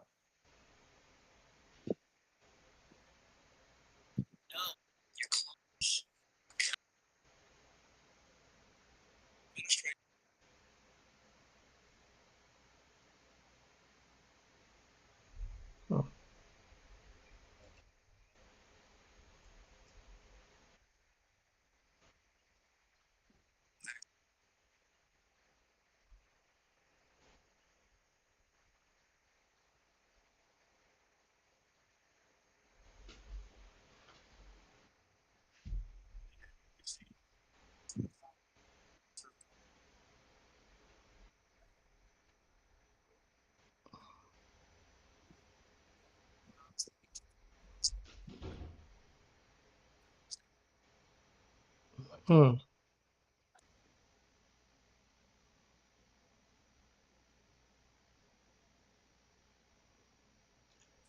I can't hear nothing right now. What do you say? I can't hear. I haven't been able to hear nothing. Oh man.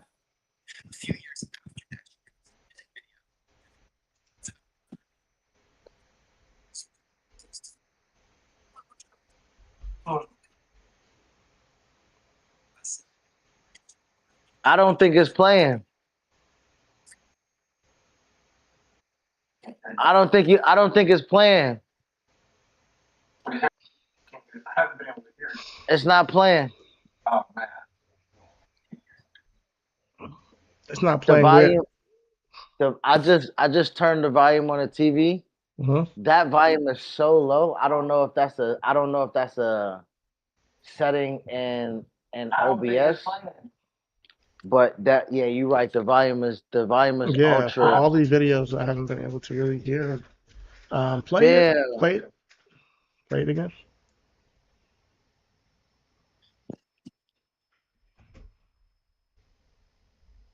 I just turned the volume on the TV. That's so low.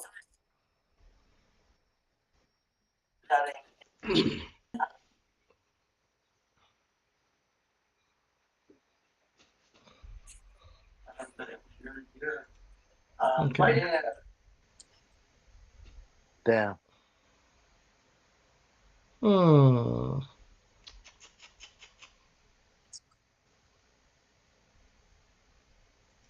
Yeah, I don't know what to do. On OBS, everything looks like it. Yeah, it's screaming in my ear. I'm gonna send a tweet to you. Okay. I'm gonna send a tweet to you, and you can. Oh yeah. I'm sending it in Discord now. Damn. My bad, audience. I'm hearing this shit all on my headphones and shit. Maybe I should have took my headphones out. Yeah, maybe. I thought it was just me for a while. I was like, it's gotta be just me. But then I went to the YouTube and I'm like, I'll assess the Because yesterday you couldn't hear, but the YouTube audience heard it. Yeah, for sure. Yeah. Alright. Damn. You just wasted mad time on the audience, bitch. You can cut that out in the post. But hey, sorry if you're here with us. Sorry, we're getting to it. Just 1 second. Always be trippy.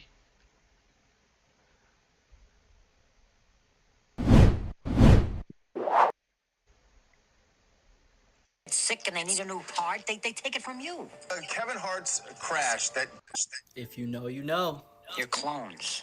You're copies of people out here in the world. Our administration believes that there are loopholes that could allow the cloning of human beings. Right. Some hag trophy wife needs new skin for a facelift, or one of them gets sick and they need a new part, they take it from you. Kevin Hart's crash, that horrible accident that really, when you see the photos, everyone is wondering how in the world they all survived. I have a clone. It's about a good 3 of me. Kevin and the 2 other people were in the car with him. You've seen people die from far lesser car accidents than that. The DJs claim that Britney and her boyfriend had been killed in a car crash on a Los Angeles freeway. Within hours, the internet was buzzing with the tragic news. The Dallas radio station responsible, KEGL, has spent the day apologizing on air for the hoax. 2004, Britney Spears secretly went to work on some music. She wrote an album that she called Original Doll. There were songs where she was talking about feeling like a manufactured pop star. And then there was Mona Lisa. She wants you to know she's been cloned. A few years after that, she released a music video, and the video was about her being cloned. The whole reason you exist is because everyone wants to live forever. It's the new American dream. We need to talk about this person.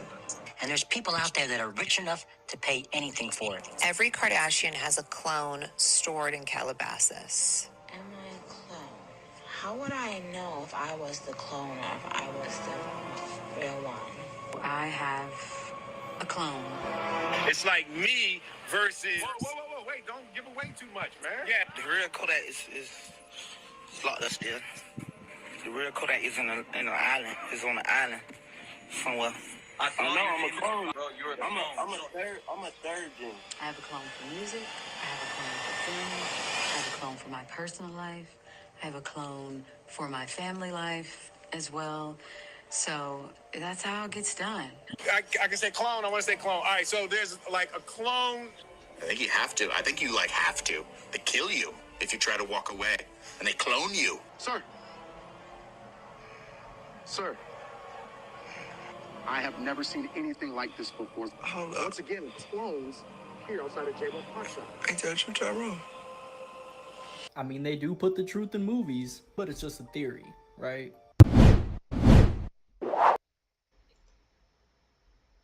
And then the second joint I sent to you is in the Discord.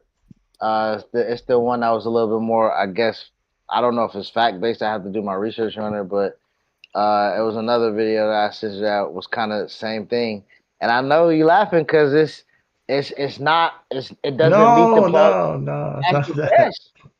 Don't pass the test, you know. It's not that. I just think it's an inside joke. I think it's a Hollywood inside joke. That's what I think it is. It's a Hollywood. What about aliens? Because Disclosure Day don't look like no inside joke, my nigga. No, aliens is a whole different story, bro. I know, but all of these things fall into the same category of conspiracy when you're saying it's an inside joke with cloning. It's an inside joke with, you know, like some of this stuff. Go ahead. It's just. It would be legal to clone me, for example, tomorrow. And this is the place it's most likely to happen, a leading IVF clinic outside of New York.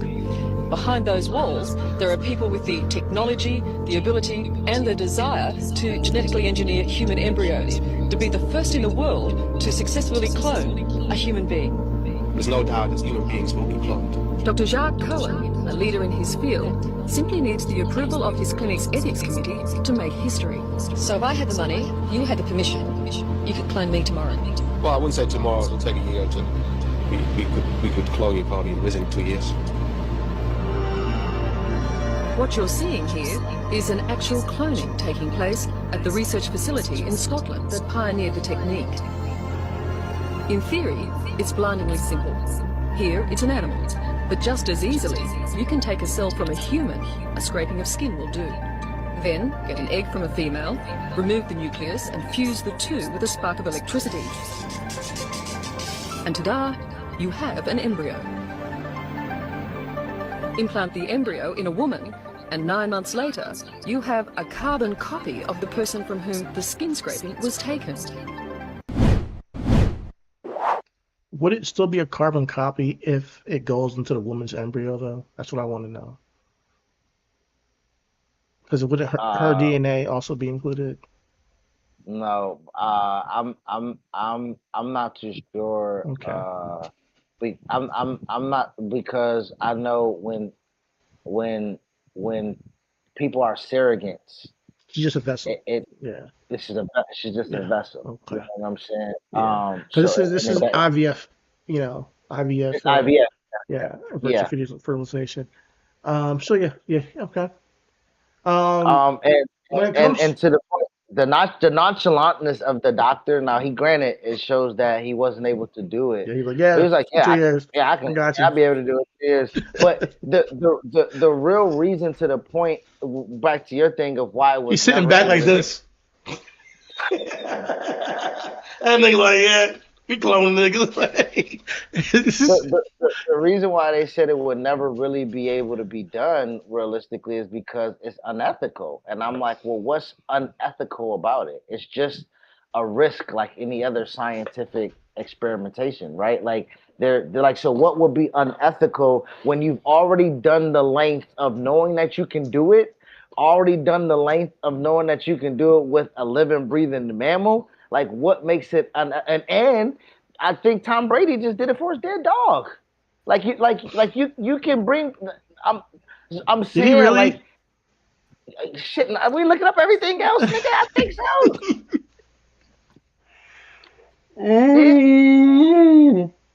Did Tom Get Brady... me off this planet! Oh my god. Yo, listen. Yes, Tom Brady revealed his dog Junie is a clone of his late pit bull mix Loa. Loa, whom Tom Brady shared with his ex-wife Giselle, died in December 2023. Brady Wow. used biotech company Colossal Bioscience, which he is an investor in, to collect a blood sample of Loa before she passed and create a genetic replica. Just from a blood sample, that's crazy. So that's what I'm saying. We draw blood all the time, nigga. Listen, I'm not saying it's not possible to clone I human know, beings. I know, but I'm saying the point of view is like, why? I don't know why niggas do what the fuck I'm they not saying I'm saying why clone Kevin Hart. Like that's what I'm saying. Why clone Trippie Red? Like those are the things I'm like that video. And maybe you're right. Maybe they are clones. Because that car crash went crazy. Look, and Britney Spears has been acting like she's been malfunctioning for years. So, but I also think that correlation. Kanye West went through several goddamn body and facial changes to where you think they're on this So on this ninth generation. I don't think correlation and causation are the same thing. That's the only thing, and that's why I will be like, maybe. But I'm more of like the 5% chance that the guys are cloned, and 95% chance that this is people. It's become like a mythology of it. Oh, that's for me. However, I do think that people have been cloned, 100%. Human beings. I do think that's happening.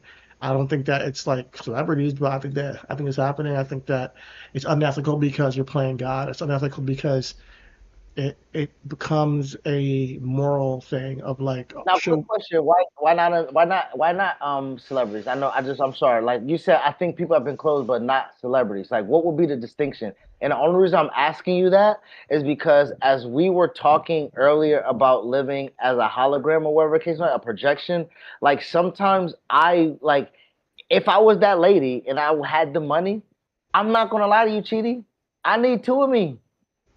Like for no apparent reason, but to Do you just think be celebrities are present. cloning themselves to get work done for real? No, not to get work done for real, but let's be honest. If we're talking about that, this celebrity makes a lot of money for no disrespect, but no, and I don't want to invoke anything, but I'm just freestyling here, please. If if Chadwick was cloned. Hey, you gotta go to the store, right? Otherwise, But yeah, that's fine. Yeah. no, sure. But yes, I'm not saying to clone to get work done, but I am just for instances like if niggas had a beat on it, I would have cloned Chadwick. Nigga, you make too much money for us. Like Black Panther about to go dummy. Like I'm I hear the motivation, but I don't. But I'm not even I calling think myself you would a have. celebrity. Here's the reason. It's too hot to clone a celebrity. There were so many people that would have had to know and not tell anybody, and keep it under wraps. Really? Yeah, absolutely. Huh? To like no, we watched the movie Him. Like niggas don't really know what it. I didn't takes. watch Like, him, by the way. Okay, well, in the movie, it kind of is letting you know you don't know what it takes, or you don't know what someone is doing. Like you don't know the you know what I mean. So like to your point, I hear you, but like. No, you're right. I don't know. If I want to take it to the up to degree, that's where the 5% lives. Or I'm like, yeah, man, I don't know. I don't know 100%. I can't say that it definitely did out for 100%. You're right. I can't say that 100%, but I just don't feel that way in my gut. But I could be completely wrong. I've been wrong before. And the world's getting more crazier as we get more and more older and advanced. So I know there's a ton of conspiracy theories that are not conspiracy theories. Like look at Epstein Island. That's been confirmed and what they've been doing there. So I'm with you, bro. I'm with you, bro. Yeah. People, selling their souls, and so I look at it as a satanic cults. Satanic cults. These things happen. I'm not sure if it's Illuminati. I don't know, but I look at it as Freemasonry is real. Freemasonry is real, you know. So I actually, I don't even want to talk about that. Skull and bones are real. Like these now to the mythical places that it's taken, but when you go back and do all the connectivity and who's what and you know, even when we're talking about a blood oath in wrestling of the an Oe family and is it the Maevias, right? It wasn't that like it's a blood oath is what? You know what I mean? They Like didn't really. that's That's some, that storyline. They didn't do no blood I, oath, but yeah, I hear what you're saying. Yeah, blood but oath is what they're talking about. Yes. it does not them, but to bring a blood oath into something like that, it's real because it happens in some culturals that is it's bringing in again spirituals, right? It's bringing in like and so there is always some inkling of truth behind some of these, and again, there is a Martin Luther King quote from when he was in jail to Birmingham, a letter to Birmingham when he was in jail, and he spoke about it's not a the quote is this. Excuse me. The damn where's that quote at? I had it. I had it. Damn, I just lost it. And I the reason why I brought that up is it says but as I continue to think about the matter, I gradually gain a bit of satisfaction from being considered an extremist. The question is not whether we will be extremists, but what kind of extremists will we be? Right, and so that's not in the context of what we're talking about, but with that quote, it goes back to what I'm saying as far as when you get when you get something that you may believe in, that you might believe in, that you think is an ideology that you can the swing of extremism is very damaging to the case and the point that you're trying to make.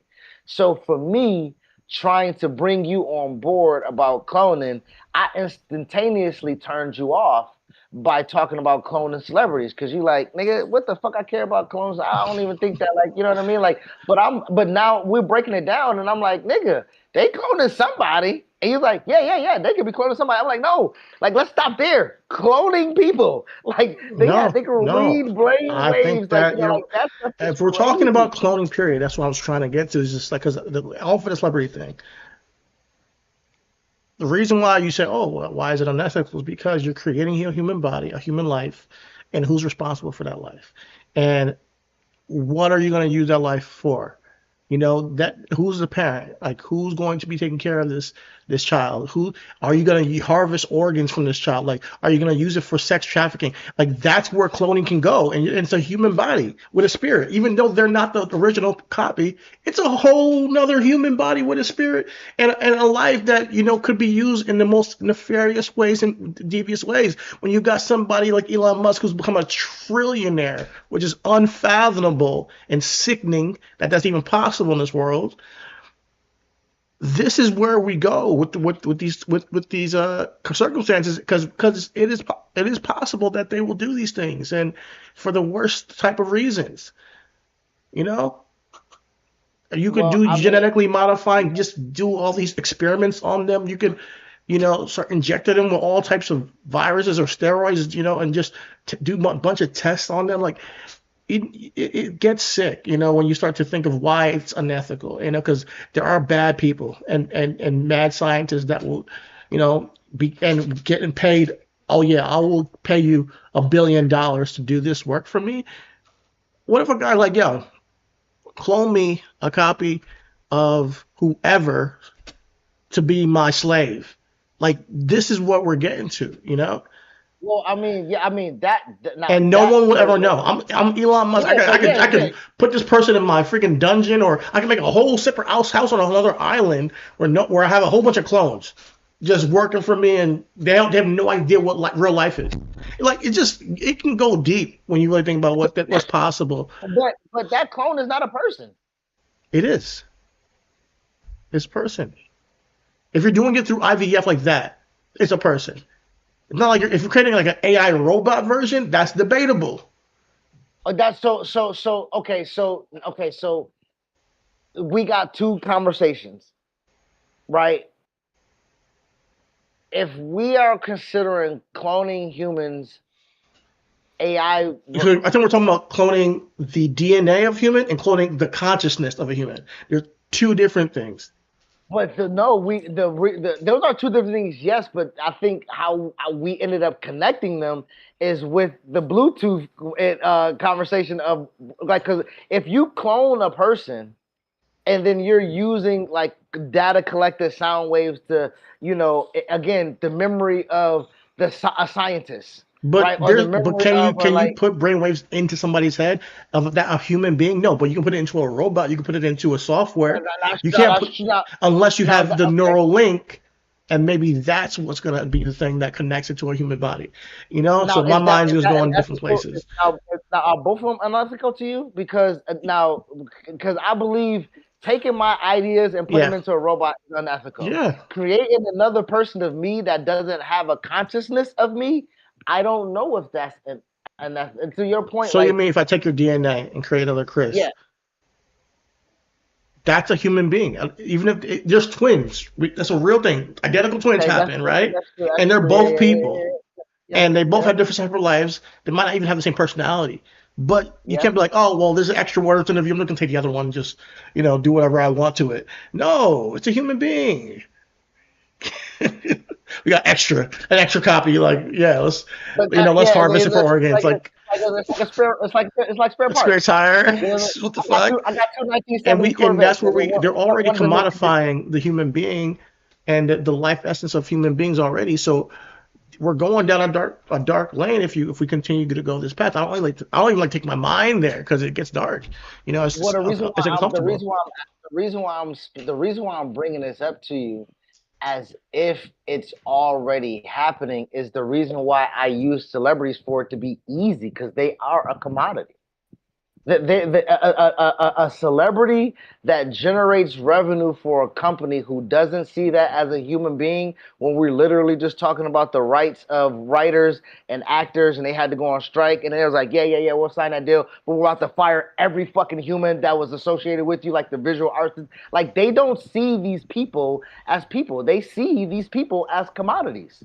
They see people as commodities. So it's not far-fetched for me to believe that a commodity as like as a celebrity can be reappear after being in a mental institution, like Kanye has said on multiple times, where people have handlers and things of that nature. Like, what even is that about, right? You know what I mean? Like, so like you said, the mind goes into dark places when things are not so much isolated, but when you can be like, oh, there's legitimacy within the connectivity of it. You know what I'm saying? Like, so to your point of the nastiness of Elon Musk being a trillionaire, and he's already developing a brain chip, and we already know that he has the money. They just said all it takes is money. We already know the scientific technology has been advanced. We already know that it don't have to be in America. It can be in Scotland. It can be in France. It can be in goddamn Bangladesh. Argentina, fairly, you know what I mean? Like, it can be anywhere that money abandoned there, where there's less regulation. Rabbit hole goes deep, brother. That's why it's just dangerous to go there, because you never know. We're just now throwing things in at the wall right now, but I do think that to go to the boundaries of your mind is a good exercise when it comes to the reality of where we are. We have a guy who's walking around as a trillionaire as of today, and it's now we got to ask ourselves, why should a guy have $1 trillion, and what can a guy do with $1 trillion? When we know that this technology has been being developed, when we know that there's possibilities for the ethics being now then tarnished due to corruption and money. So those are the things that I believe could really harm the world, and we probably wouldn't know it for decades if we ever know it, if this stuff was going on. So that's the truth about it, because they have the money to hide all this stuff too. Ah, man, I would like to thank everybody for joining me finally. I've been trying to get Conspiracy Corner off the ground for so long, man. Chidi never wanted to dive into this with me. He did not want to get into the mud of this It's because episode 30, 3-0, it's about time. So, we're not, it didn't take that long, but we're here, and every now and then, you can't get the cable to get you that damn hat. But yeah, it's cool. It's cool to do this exercise with the brain.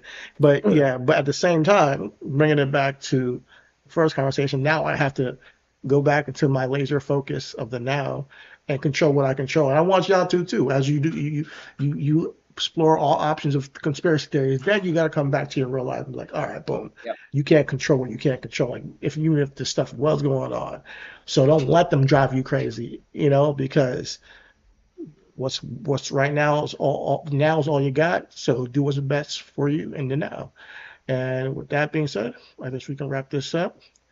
Hey, clone, if you hear me, if you see me, come see your kids, boy, or your niece and nephews, whatever they is to you. Come holla at your boy. I mean, your nephews. All you got is nephews, no nieces. Oh, just nephews. Or sons, whatever you is. Come fuck with you. I need the help, nigga. Come edit these motherfucking videos, motherfucker. Yo, man, you might not even want to be where that clone's at. Shit. At this point, man, shit. Nigga, my clone might be working for WWE. He might be living my life, motherfucker. I highly doubt it. Hey, we was down the street from NXT. NXT was the Lovers Ranch. Nigga, I could have had Jada Parker, nigga. All right. With that being said, I think it's time to wrap this shit up. All's love. Keep loving your hearts, your mind, your spirit.